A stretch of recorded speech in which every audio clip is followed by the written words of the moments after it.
So this is a quick video just to go over the structures and electrostatic attractions that exist for the three different types of intramolecular bonding.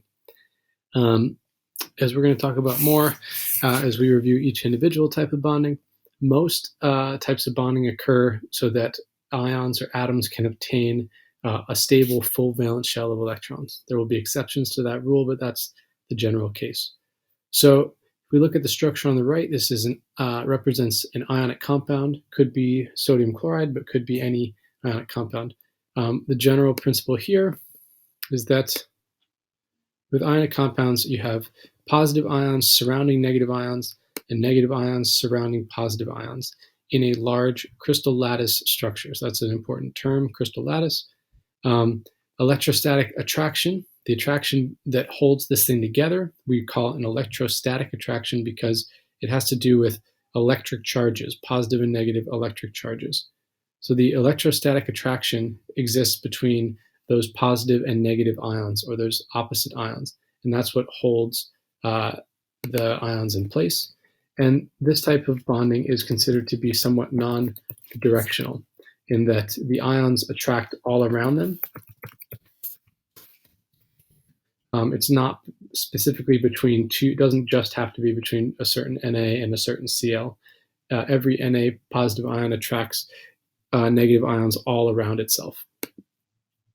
Okay, a covalent bond, by contrast, is, well, the structures can be quite varied, but the actual attraction is the electrostatic attraction between two nuclei and the shared electron pair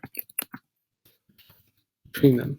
So in covalent bonding, atoms are actually sharing electron pairs. It's always in pairs.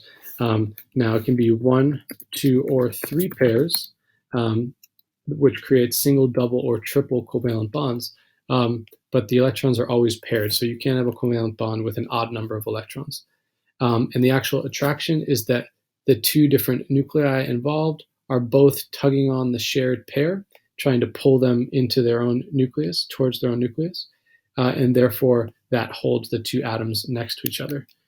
Covalent bonds, in contrast to ionic bonds, are highly directional, meaning that this bond has to happen between just these two atoms, and it won't work for one atom to attract a different, try to share electrons with different atoms.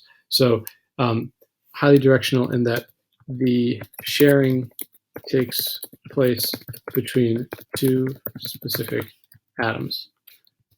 In most cases, we will see some cases where electrons can sort of pass between more than two atoms, but we'll get to that down the road. For now, we're going to think of covalent bonds as they only take place between two atoms at a time, and you have to write electrostatic attraction if you were to define what a covalent bond is. It's the electrostatic attraction between two nuclei and the shared electron pair between them. The structures is we can either have molecules. Molecules are particles made of more than one atom, covalently bonded together. We can also have giant covalent macromolecular structures. And so those are these giant network compounds we're going to see, like diamonds and graphite and graphene, and we're going to get to those in our next unit.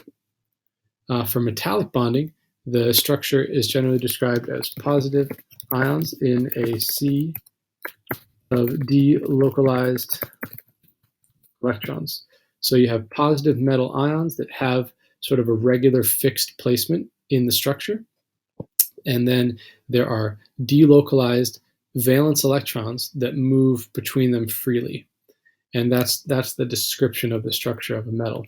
The actual attraction is the electrostatic attraction between positive ions and the delocalized electrons between them. So I think of it as, these ions, these electrons are moving freely, but as they pass between two metal ions, two positive ions, so as this guy moves this way, both of these positively charged ions are both trying to pull it towards themselves, not that strongly, but with some strength. So there's an electrostatic attraction by each positive ion to pull on those delocalized electrons. And that has the effect, when you add all these little electrons together and all the little attractions that are taking place, that holds the metal structure together. And there are different factors we can change that will increase how strong that attraction is. But the positive ions and the delocalized electrons, right, there's still a positive charge and a negative charge. They're still going to attract, and that's what holds the metal together. So that is, if you get questions where they ask you to describe what is the structure of an ionic, describe the structure and the bonding, or the structure and the attraction present in an ionic compound, or a covalent compound, or a metallic compound, that is what you'd be describing right here. And we'll get into the things about the full valence shells at a later time.